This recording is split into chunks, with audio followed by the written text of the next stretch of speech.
இருந்தவாறு கண்களை மூடி நாம் ஜெபம் செய்வோம். நேற்றும் இன்றும் என்றும் மாறாதவராயிருக்கின்ற எங்கள் அன்பின் பரலோக பிதாவே, இந்த மாலை பொழுதிலும் உமது சமூகத்திலே கூடி வந்திருக்கிற எங்களை கர்த்தர் பரிசுத்தப்படுத்தும்படியாக ஜெபிக்கிறோம். எங்கள் இருதயத்தின் சிந்தனைகளை, மனதின் யோசனைகளை நீர் ஒருமுகப்படுத்த வேண்டும் என்று சொல்லி ஜெபிக்கின்றோம். சுவாமி, இப்போதும் உம்முடைய வார்த்தைகளை நாங்கள் தியானிக்க இருக்கிறோம். என்னோடும் எங்களோடும் கர்த்தர் பேசுவீராக. இயேசுவின் நாமத்தில் ஜெபிக்கின்றோம் நல்ல பிதாவே, ஆமேன்.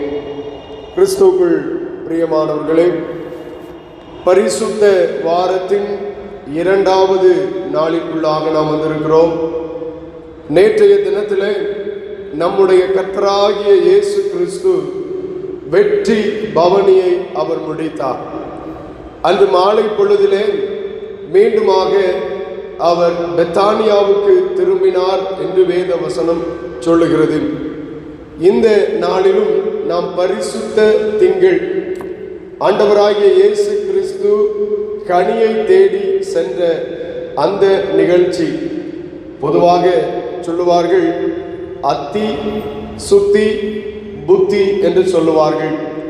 அத்தி மரத்தை கனியை தேடி சென்ற ஆண்டவர், தேவ ஆலயத்தை சுத்திகரித்த ஆண்டவர், நிறைவாக அவர்களுக்கு புத்தியை தந்தருளின ஆண்டவர் என்று சொல்லி அத்தி சுத்தி புத்தி என்று சொல்லுவார்கள்.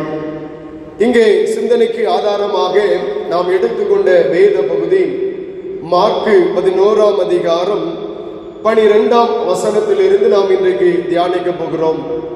வேத வசனம் சொல்லுகிறது, மறுநாளிலே, த நெக்ஸ்ட் டே, குருத்தோலை ஞாயிறுக்கு அடுத்த நாள், மறுநாளிலே அவர்கள் யாரெல்லாம்? ஆண்டவராகிய இயேசு கிறிஸ்து, அவரோடு கூட 12 சீஷர்கள், அவர்கள் பெத்தானியாவிலிருந்து புறப்பட்டு வருகையில் அவர்களுடைய பிரயாணம் பெத்தானியாவிலிருந்து ஆரம்பமாகிறது. எங்கு நோக்கி ஆரம்பமாகிறது? எருசலேம் நோக்கி அவர்கள் பிரயாணப்படுகிறார்கள். இந்த பெத்தானியாவுக்கும் எருசலேமுக்கும் இடைப்பட்ட தூரம் கிட்டத்தட்ட 2 மைல் என்று சொல்லப்படுகிறது. 2 மைல் என்றால் 3 கிலோமீட்டர். ஒரு மைல் என்பது சராசரியாக 1.5 கிலோமீட்டர். அப்படியானால் 2 மைல் என்பது 3 கிலோமீட்டர். நேற்றைய தினத்தில் இயேசு கிறிஸ்துவினுடைய பவனியும் 3 கிலோமீட்டர் தூரம் தான். பெத்தானியாவிலிருந்து எருசலேமுக்கு பவனியாக சென்றார். இந்த பெத்தானியாவை குறித்து இன்னும் சற்று ஆராய்ந்து பார்ப்போம் என்று சொன்னால், பெத்தானியா, பெத் என்றால் வீடு, ஆனியா என்றால் அத்தி பழம் என்று அர்த்தமாகும். பெத்தானியா என்றால் அத்தி பழங்களின் வீடு. இன்னும் ஒரு பொருள் சொல்லப்பட்டிருக்கிறது, the house of affliction or misery, துக்கத்தின் வீடு, துக்கம் நிறைந்த வீடு என்றும் அதை சொல்லுவார்கள். இப்போ நன்றாக கவனியுங்கள், அத்தி பழங்களின் வீடு அப்படின்னா அங்கே அத்தி மரங்கள் அதிகம், அத்தி பழங்கள் அதிகம். இன்றைக்கும் ஒவ்வொரு ஊரிலும் அதனுடைய சிறப்பை வைத்து பெயர்களை வைத்திருக்கிறோம். அந்த ஊரிலே அது மிக சிறப்பு வாய்ந்தது, அங்கே தாராளமாக கிடைக்கக்கூடியது. பெத்தானியா அத்தி பழங்களின் வீடு, எருசலேம் சமாதானத்தின் நகரம். இப்போ இந்த அத்தி பழங்களின் வீட்டிலிருந்து ஆண்டவரும் அவருடைய சீஷர்களும் எருசலேம் நோக்கி அவர்கள் பிரயாணப்பட்டு போகிறார்கள். அவர்கள் புறப்பட்டு வருகையில் இயேசுவுக்கு பசி உண்டாயிற்று. இயேசுவுக்கு அங்கே பசி உண்டாயிற்று என்று சொல்லி பார்க்கின்ற போது 13வது வசனம் சொல்லுகிறது, அப்பொழுது இலைகள் உள்ள ஒரு அத்தி மரத்தை தூரத்திலே கண்டார். தூரமாக நின்று, ஒருவேளை அவர்கள் வழியிலே சென்று கொண்டிருக்கின்ற போது வழிகளுக்கு அப்புறத்திலே தூரத்திலே ஒரு மரத்தை அவர் காண்கிறார். இலைகள் உள்ள அத்திமரம். இந்த அத்திமரத்தினுடைய ஸ்பெஷாலிட்டி என்ன என்று சொல்லி பார்த்தோம் என்று சொன்னால், இந்த மார்ச் ஏப்ரல் மாதத்திலே முதலாவதாக இந்த அத்திமரமானது சில முற்கனிகளை கொடுக்குமாம். அதை போகிம் என்று சொல்லுகிறார்கள். இந்த முற்கனிகள் வருகிற போது இந்த கனிகள் எல்லாம் செழிப்பாக வருவதற்காக இலைகள் அதிகமாக காணப்படுமாம். ஆக முதல்ல ஒரு காய் 2 காய் வந்தது அப்படின்னா இந்த காய்களை பாதுகாக்க இலைகள் அதிகமாக காணப்படுமாம்.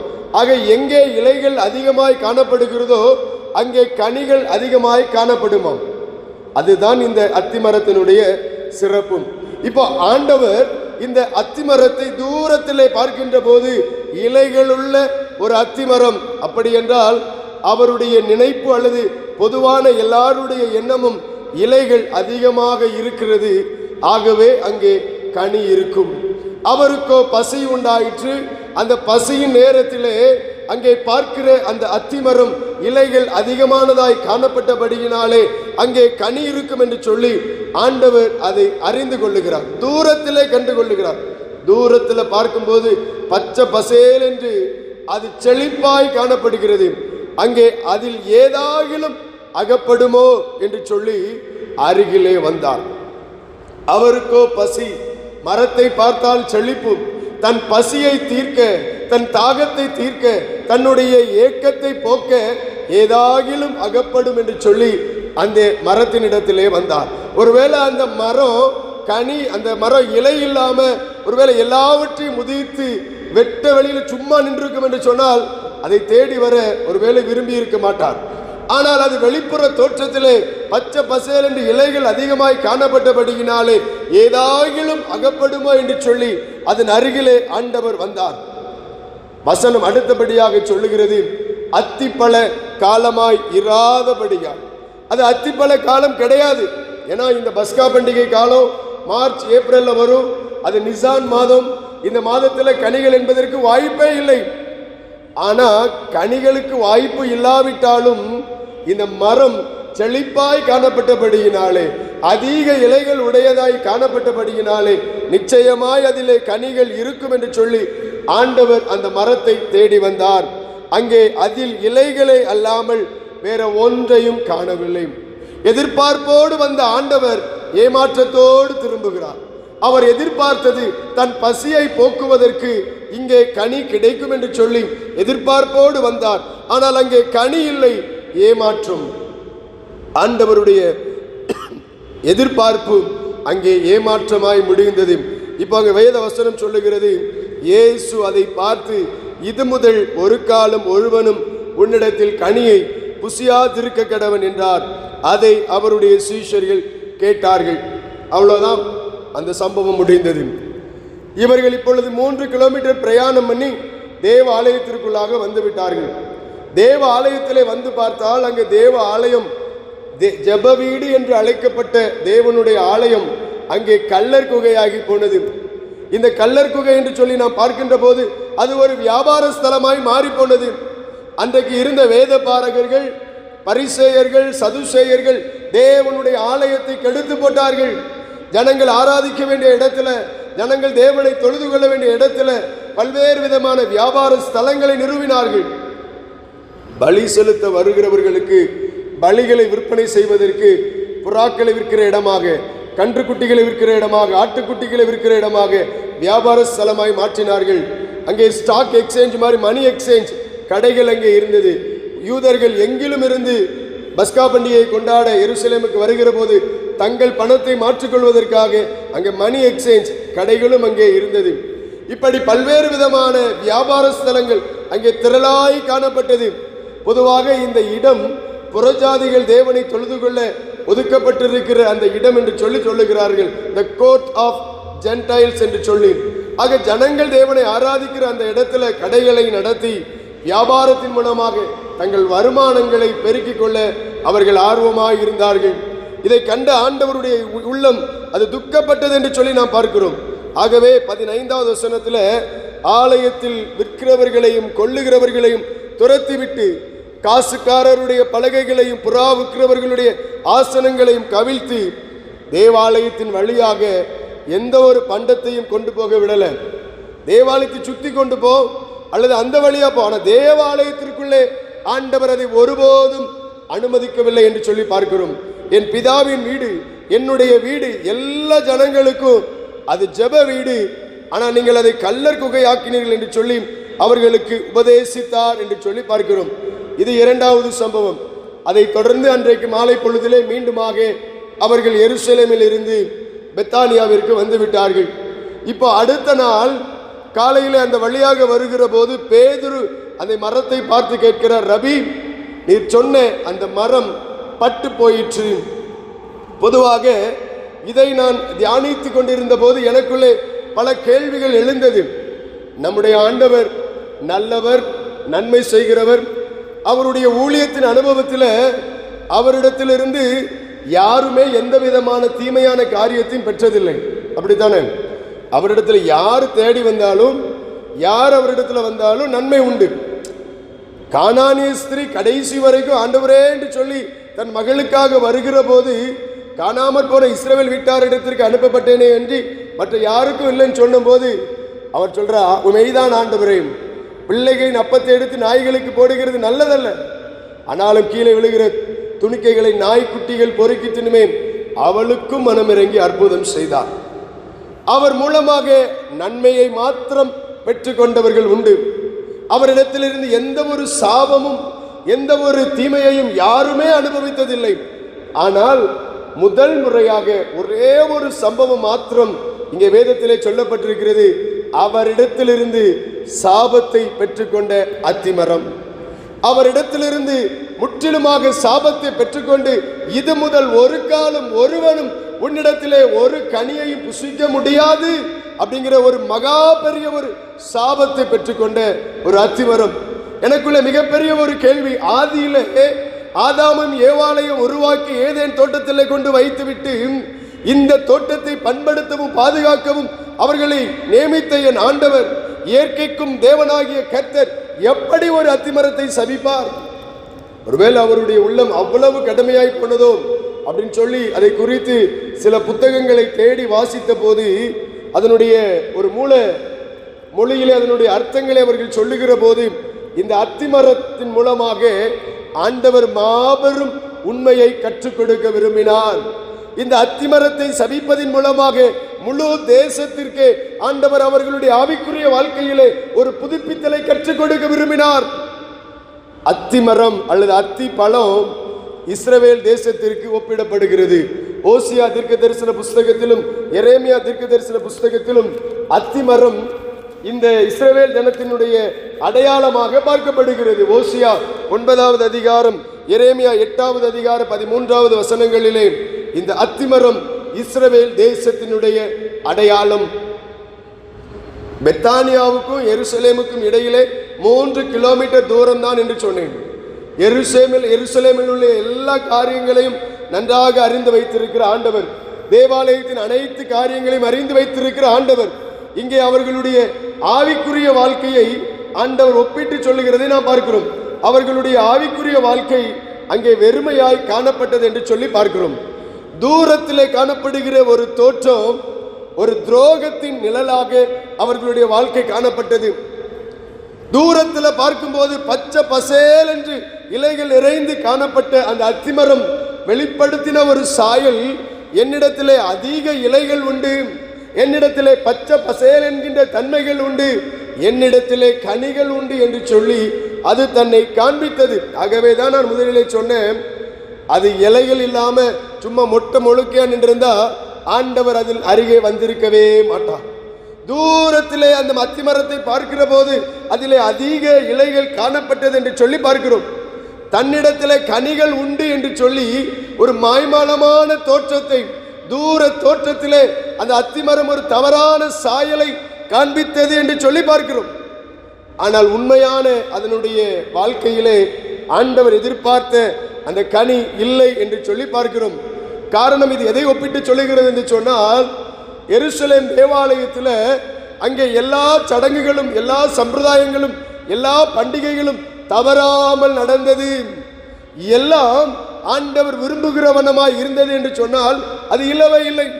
ஆண்டவர் எதிர்பார்த்த பரிசுத்தம், ஆண்டவர் எதிர்பார்த்த நீதி, ஆண்டவர் எதிர்பார்த்த உள்ளத்தில் உண்மை, அது கொஞ்சம் கூட இல்லவே இல்லை. பலி செலுத்தினார்கள், ஆண்டிலே 3 முறை பண்டிகைக்கு வந்தார்கள், தசமபாகம் செலுத்தினார்கள், சிறப்பான காணிக்கைகள் கொடுத்தார்கள்.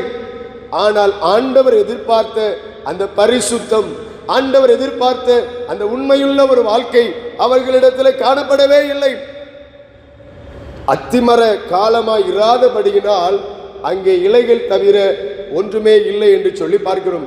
வெளி தோற்றம் நல்லா இருந்துச்சு, ஆனா உள்ளே அங்கே கனிகள் இல்லை என்று சொல்லி பார்க்கிறோம். அதே போல ஜெப வீடு என்று அழைக்கப்பட்ட தேவனுடைய ஆலயத்தை அவர்கள் கள்ளர் குகையாக்கினார்கள் என்று சொல்லி நாம் அங்கே பார்க்கிறோம். பண ஆசைக்கு, உலகத்தின் பெருமைக்கு, உலகத்தின் அதிபதிகளுக்கு, உலகத்தின் காரியங்களுக்காக தேவனுடைய ஆலயத்தின் மகிமையை கெடுத்து போட்டார்கள். மகிமையாய் காணப்பட வேண்டிய தேவனுடைய ஆலயம், ஜெப வீடு என்று அழைக்கப்பட வேண்டிய தேவனுடைய ஆலயம் அங்கே கள்ளர் குகையாகி போனது என்று சொல்லி பார்க்கிறோம். இதெல்லாம் பார்த்து கொண்டு ஆண்டவர் அங்கே நிறைவாக அவர்களுக்கு புத்தி சொல்லுகிறார்.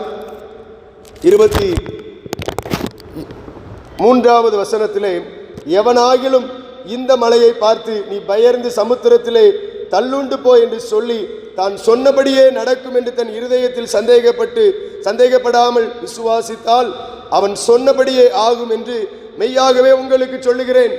எவனாகிலும் இந்த மலையை பார்த்து பெயர்ந்து போய் என்று சொன்னா அது பெயர்ந்து போய் சமுத்திரத்தில் விழும், நீங்கள் விசுவாசியுங்கள் என்று சொல்லுகிறார். மலைகளை பெயர்த்து தள்ளுகிறவன் அப்படிங்கிற ஒரு பழமொழி எபிரேயத்திலே உண்டு, யூதர்களிடத்திலே உண்டு. அது எதை சொல்லுகிறார்கள் என்று சொன்னால், எந்த ஒரு தீர்க்க முடியாத பிரச்சனைகளையும், எந்த ஒரு முடிவு காண முடியாத பிரச்சனைகளையும் எவன் ஒருவன் தீர்த்து வைத்து விடுகிறானோ அவன் மலைகளை பெயர்த்து விடுகிறவன் என்று அர்த்தமாம். மலைகளை பெயர்த்து விடுகிறவன், மலைகளை கடலிலே தள்ளி போடுகிறவன் என்று அர்த்தமாம். இங்கே ஆண்டவர் சொல்லுகிறார், நீங்கள் விசுவாசம் உள்ளவர்களாய் இந்த மலையை பார்த்து பெயர்ந்து போ என்று சொன்னால் அது நிச்சயம் பெயர்ந்து போகும் என்று சொல்லுகிறார். இது ஒரு தீர்க்க தரிசனத்தின் வார்த்தையாக சில ஆசிரியர்கள் சொல்லுகிறார்கள். என்ன சொல்லுகிறார்கள்? கனியற்ற அந்த அத்திமரம் எப்படி பற்று போனதோ, ஜெப வீடா இருக்க வேண்டிய தேவனுடைய ஆலயம் எப்படி கள்ளர் குகையாகி போனதோ, அதே போல இந்த மலை ஒரு நாள் அழிந்து போகும், தேவனுடைய ஆலயம் அது அங்கே அழிக்கப்பட்டு போகும் என்று சொன்னார். அதே போலதான் கிறிஸ்துவுக்கு பின்பாக 70வது ஆண்டிலே, கிபி 70 ரோம சாம்ராஜ்யத்தின் மூலமாக தேவ ஆலயம் அழிக்கப்பட்டு போனது என்று சொல்லி பார்க்கிறோம். ஆண்டவர் விரும்புகிற காரியம் அவர்களிடத்தில் இல்லாத காரணத்தினால அங்கே அது சாபத்தை சம்பாதித்தது. கனியை தேடினார், கனி இல்லை. ஜெபத்தை தேடினார், உண்மையான ஆராதனை தேடினார், உண்மையுள்ள ஆராதனை இல்லை. அது அழிந்து போனது என்று சொல்லி பார்க்கிறோம். ஒருவேளை இன்றைக்கு தேவ சமூகத்தில் இந்த பரிசுத்த வார நிகழ்விலே பங்கு பெற்றிருக்கிற நம்மிடத்தில் நம்முடைய வாழ்க்கை எப்படிப்பட்டதாய் காணப்படுகிறது என்று சொல்லி நாம் சிந்தித்து பார்க்க அழைக்கப்படுகிறோம். இன்றைக்கு நம்முடைய வாழ்க்கையும் அப்படித்தான். வெளிப்புறத்தில் மாய தோற்றத்தில் பக்தி உள்ளவர்களாக, பரிசுத்தம் உள்ளவர்களாக, தாளந்துகள் திறமைகள் படைத்தவர்களாக, ஆண்டவருக்காக நிறைய அரிய பெரிய காரியங்களை செய்கிறவர்களாக, நன்றாக பிரசங்கம் செய்கிறவர்களாக, நன்றாக பாடல்கள் பாடுகிறவர்களாக, நன்றாக ஜெபத்தில் நடத்துகிறவர்களாக, ஆலயத்திற்கு தவறாமல் எல்லா ஆராதனைகளிலும் வருகிறவர்களாக நம்முடைய வெளி தோற்றங்கள் காணப்படலாம். ஆனால் உள்ளார்ந்த வாழ்க்கையிலே நமக்குள்ளே ஆண்டவர் விரும்புகிற அந்த பரிசுத்தமுள்ள ஒரு வாழ்க்கை, ஆண்டவர் விரும்புகிற அந்த நீதியுள்ள ஒரு வாழ்க்கை, ஆண்டவர் எதிர்பார்க்கிற அந்த உண்மையான அன்பு நிறைந்த வாழ்க்கை நமக்குள்ளே காணப்படுகிறதா? யோசித்து பாருங்கள். தூரத்திலே பார்க்கின்ற போது அங்கே இலைகள் அதிகமாய் காணப்பட்டது. அதில் ஏதாகிலும் அகப்படுமாம். ஆண்டவர் தனக்கு ஒரு கனி, தான் கூட வந்திருக்கிற சீஷர்களுக்கு 12 கனி, மொத்தம் 13 கனியை அவர் எதிர்பார்க்கல. அவர் எதிர்பார்த்தது ஏதாகிலும் அகப்படுமோ என்று சொல்லி. ஒன்று கூட கிடைக்கவில்லை. நம்ம சொல்லுவோம் இல்லையா, மருந்துக்கு கூட ஒன்றும் இல்லை, ஒரு கனி கூட இல்லை, ஒரு கனியும் இல்லை. ஆண்டவர் அந்த மரத்தை சபித்தார். அந்த மரம் வேரோடு பட்டு போனது என்று வேதவசனம் சொல்லுகிறது. எனக்கு அருமையானவர்களே, எத்தனையோ நெந்து காலங்களை ஆண்டவர் நமக்கு தந்திருக்கிறார். நம்மிடத்திலும் ஆண்டவர் கனிகளை எதிர்பார்க்கிறார். நம்மிடத்தில் எதிர்பார்க்கிற கனி என்ன? கலாத்தியர் 5:22-23 சொல்லப்பட்டிருக்கிற ஆவியின் கனியை நம்மிடத்திலே ஆண்டவர் எதிர்பார்க்கிறார் என்று சொல்லி பார்க்கிறோம். ஆவியின் கனியை நம்மிடத்தில் எதிர்பார்க்கிறார். மனம் திரும்புதலுக்கு ஏற்ற கனிகளை கொடுங்கள் என்று சொல்லி மனம் திரும்புதலுக்கு ஏற்ற கனிகளை கொடுக்கிறார். எத்தனையோ லெந்து காலங்களை தந்தாரு. எத்தனையோ காலங்களில் எத்தனையோ ஊழியர்கள் மூலமாக நாம் வேதத்தை வாசிக்கிற பொழுதெல்லாம் நம்முடைய இருதயத்திலே ஆண்டவர் பேசிக் கொண்டிருக்கிறாரு. மனம் திரும்புதலுக்கு ஏற்ற கனிகளை நாம் கொடுத்து கொண்டிருக்கிறோமா? யோசித்து பாருங்கள். ஆவியின் கனி, மனம் திரும்புதலுக்கு ஏற்ற கனி, நீதியின் கனி, நம்முடைய வாழ்க்கையில நீதி உள்ளவர்களாக, நியாயம் செய்கிறவர்களாக நம்முடைய வாழ்க்கை காணப்படுகிறதா? நீதியின் கனி ஆண்டவர் நம்மிடத்தில் எதிர்பார்க்கிறார். உதடுகளின் கனியாகிய ஸ்தோத்திர பலியை ஆண்டவர் நம்மிடத்தில் எதிர்பார்க்கிறார். அந்த உதடுகளின் கனி நம்மிடத்தில் உண்டா? அப்படி இல்லை என்று சொன்னால் இந்த மரம் பட்டு போனதை போல ஒரு நாளிலே நம்முடைய வாழ்வு, நம்முடைய ஆத்மா அது பட்டு போகும் என்று சொல்லி பார்க்கிறோம். சொன்னபடி அப்படியே ஆனது என்று சொல்லி பார்க்கிறோம். ஒருவேளை இந்த 2026 வருஷத்துல, இந்த லெந்து காலத்துல, இந்த பரிசுத்த வாரத்துல இன்றைக்கு ஆண்டவர் நம்மிடத்துல அந்த கனிகளை தேடி வருவார் என்று சொன்னார். ஒருவேளை இந்த ஆலயத்திற்குள் வராம போனவர்களிடத்துல தேடி போவதில் பிரயோஜனம் இல்லை. ஆலயத்திற்குள் வந்து உட்கார்ந்து இருக்கிற நீங்களும் நானும் அதிக இலைகளை உள்ளவர்களை போல இந்த ஆலய ஆராதனைகளை பங்கு பெற்றிருக்கிறோம். வந்தது தவறு என்று சொல்லவில்லை, வந்தது வாஞ்சையில விசுவாசத்துல வந்திருக்கிறோம். வந்திருக்கிற நாம் நம்மிடத்துல கனிகள் இல்லாதவர்களாய் இந்த இடத்துல வந்திருக்கலாம். ஒருவேளை குறைவுள்ளவர்களாய் இந்த இடத்துல வந்திருக்கலாம், குற்றம் உள்ளவர்களாய் வந்திருக்கலாம். வாழ்க்கையில தேவன் அருவருக்கிற அசுத்தங்கள் நிறைந்தவர்களாய், தேவன் அருவருக்கிற அக்கிரமங்கள், பாவங்கள், தேவன் வெறுக்கிற பொல்லாத வழிகள் நிறைந்தவர்களாய் இந்த தேவாலயத்திற்குள்ளே வந்திருக்கலாம். ஆனால் இப்பொழுது ஆண்டவரே, நீர் விரும்புகிற கனியை என்னிடத்திலே தாரும் என்று சொல்லி கேட்போம் என்று சொன்னார். நிச்சயமாய் நம்முடைய வாழ்க்கை அவர் விரும்புகிற கனி கொடுக்கிற ஒரு வாழ்க்கையாய் மாறும். ஒருவன் என்னிலும் நான் அவனிலும் நிலைத்திருந்தால் அவன் மிகுந்த கனிகளை கொடுப்பான். அந்த கனி கொடுக்கிற ஒரு வாழ்க்கை வாழ நம்மை அர்ப்பணிப்போமா?